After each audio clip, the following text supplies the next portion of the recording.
നിങ്ങളുടെ favourite shows ഇനി ഒരിക്കലും മിസ്സാവില്ല. ഇപ്പോൾ C5 കാണും നിങ്ങളുടെ ഫേവറേറ്റ് ഷോസ് തികച്ചും സൗജന്യമായി.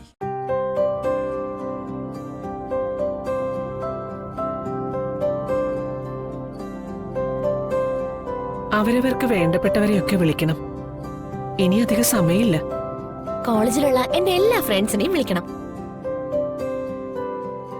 എല്ലാവരും ഒന്നും വിളിക്കണ്ട. കോളേജ് പിള്ളേരാ, എല്ലാം കൂടി ഇങ്ങ് വരും. പിന്നെ നമ്മൾ വിളിച്ചു വരുത്തിയവർക്ക് ആഹാരം പോലും കിട്ടാത്ത അവസ്ഥയാവും. എന്റെ കൂട്ടുകാർ വന്ന ആത്മാർത്ഥമായിട്ട് പണിയെടുക്കും.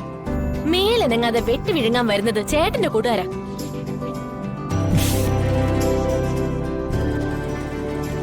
വെറുതെ വടി കൊടുത്ത് അടി വാങ്ങുന്നത് എന്തിനാ പ്രകാശേട്ടാ? നിങ്ങൾക്കൊന്നും മിണ്ടാതിരുന്നൂടെ?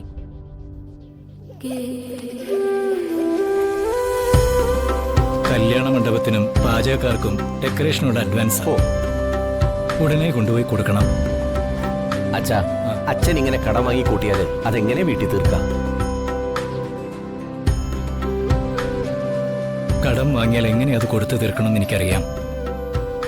എന്റെ മകളുടെ കല്യാണം നടത്തേണ്ടത് എന്റെ ചുമതലയാ. അത് ഞാൻ ഭംഗിയായി നിറവേറ്റുകയും ചെയ്യും. അത് ആർക്കും ബാധ്യതയാക്കില്ല ഞാൻ.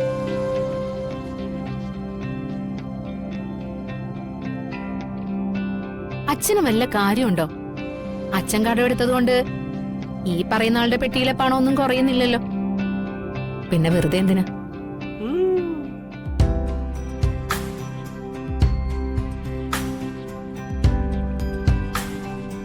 എന്തിനാ ചേട്ടാ ക്ഷണക്കത്ത് ഇങ്ങനെ തിരിച്ചു മറിച്ചു നോക്കുന്നത്? അല്ല, ഈ കത്തിന്റെ മോഡൽ എത്ര പോരാ? എന്നെ ഏൽപ്പിച്ചിരുന്നെങ്കിൽ ഞാൻ നല്ല ഡിസൈൻ നോക്കി എടുത്തേനെ. ആദ്യം സ്വന്തം ജീവിതത്തിന്റെ ഡിസൈൻ നേരെയാക്കാൻ നോക്ക്. അത് കഴിഞ്ഞിട്ട് മതി കല്യാണക്കുറിയുടെ കാര്യം.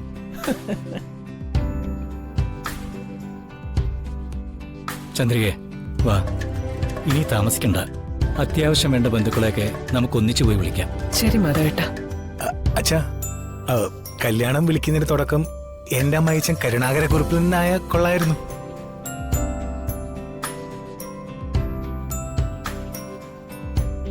അത് തന്നെയാ വേണ്ടത്. ഈ കുടുംബത്തിലെ കല്യാണം കഴിച്ചുകൊണ്ടുവന്ന ബന്ധത്തിൽ ജീവിച്ചിരിക്കുന്നത് എന്റെ അച്ഛൻ മാത്രമല്ലേ ഉള്ളൂ.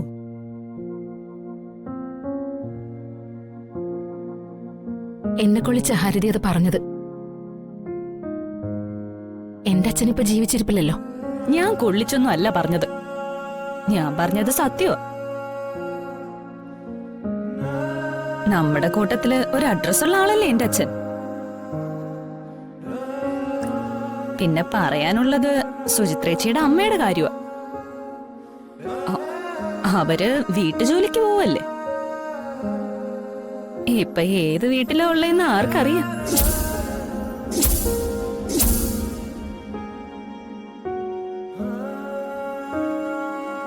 ആവശ്യമില്ലാത്ത കാര്യങ്ങൾ എന്തിനാ എടുത്തി പറയുന്നേ? ഒരു മംഗളകാര്യത്തിന് ഇറങ്ങുമ്പോഴാണോ ഇങ്ങനെ അനാവശ്യമായ സംസാരങ്ങളൊക്കെ? സുചിത്രേ, നിനക്കകത്ത് ജോലിയൊന്നുമില്ലേ? ഇപ്പൊ കുറ്റം എനിക്കായോ? ഞാനിവിടുത്തെ വെറും വേലക്കാരിയാണെന്നല്ലേ അമ്മ ഇപ്പൊ സൂചിപ്പിച്ചത്? ഒരു പാവപ്പെട്ട കുടുംബത്തിൽ നിന്ന് വന്ന ആളായതുകൊണ്ട് എന്റെ പക്ഷം പറയാൻ ആരുമില്ല.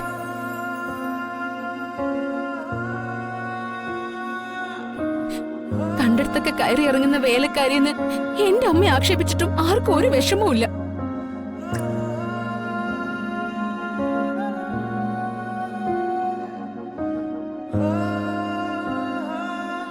എല്ലാരും കൂടി എന്റെ തലയിൽ കയറാൻ വരിക. അത് അമ്മ, നിന്റെ ഭാര്യ എന്റെ ഭാര്യയെ കരയിപ്പിച്ചു. ഇനി നിന്റെ അമ്മായിപ്പൻ കല്യാണം വിളിക്കാൻ പോകുന്നവരെ കരയിപ്പിച്ച് വിടാതിരുന്നാ മതിയായിരുന്നു. സത്യമാടാ നീ പറഞ്ഞത്. പുലിക്കൂട്ടിലേക്കാ രണ്ടാട്ടുകുഞ്ഞുങ്ങൾ കേറി പോകുന്നേ. ഇതിന്റെയൊക്കെ കാരണമുണ്ടല്ലോ ഇവന്റെ ഒറ്റ ഒരുത്തന്റെ കയ്യിലിരിപ്പാ.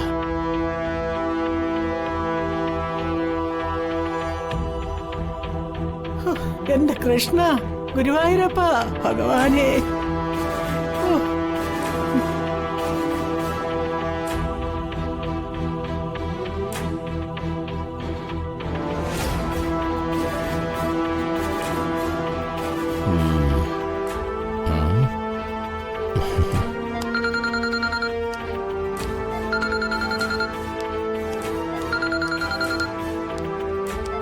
ഹലോ മോളെ. അമ്മ, ഇവിടുത്തെ അച്ഛനും അമ്മയും കൂടി വന്ദനേച്ചിയുടെ കല്യാണം ക്ഷണിക്കാൻ അങ്ങോട്ട് വരുന്നുണ്ട്. അയ്യോ അവരെ മാന്യമായിട്ട് ട്രീറ്റ് ചെയ്യണം. മോളെ, എനിക്ക് അവരോട് ഒരു ദേഷ്യവും ഇല്ല. പക്ഷേ നിന്റെ അച്ഛനെ കുറിച്ച് നിനക്കറിയാലോ. അച്ഛൻ എങ്ങനെ പെരുമാറുമെന്ന് പോലും എനിക്കറിയില്ല. ഒരു നല്ല കാര്യത്തിനല്ലേ അവര് വരുന്നത്. അവരെ അപമാനിക്കരുത്. അതമ്മ അച്ഛനോട് കൂടി ഒന്ന് പറയണം.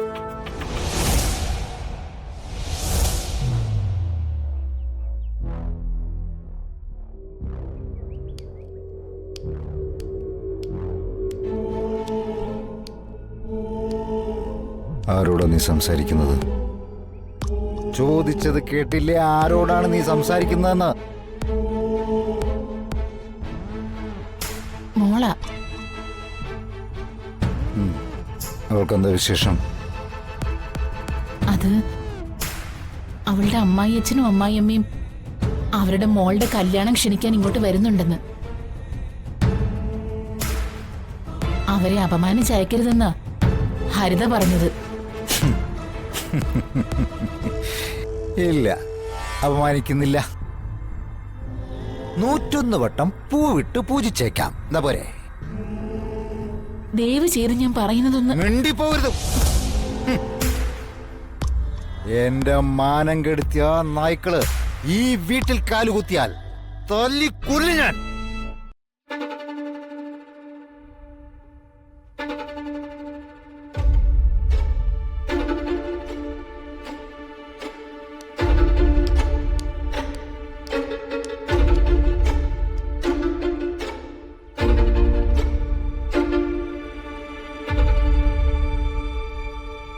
ഹലോ മോളെ.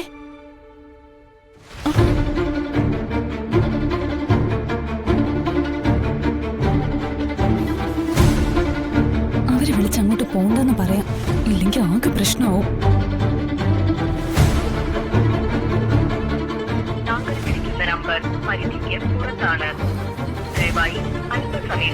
പരിധിക്ക് പുറത്താണല്ലോ. അമ്മ വിളിച്ചു നോക്കാം.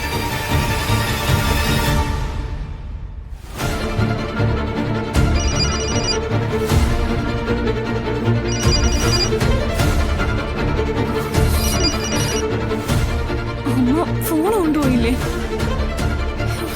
ഇനി എന്തൊക്കെ നടക്കുമെന്തോ. ഡൗൺലോഡ് ചെയ്യൂ C5 ആപ്പ്. കാണൂ എല്ലാ എപ്പിസോഡുകളും സൗജന്യമായി.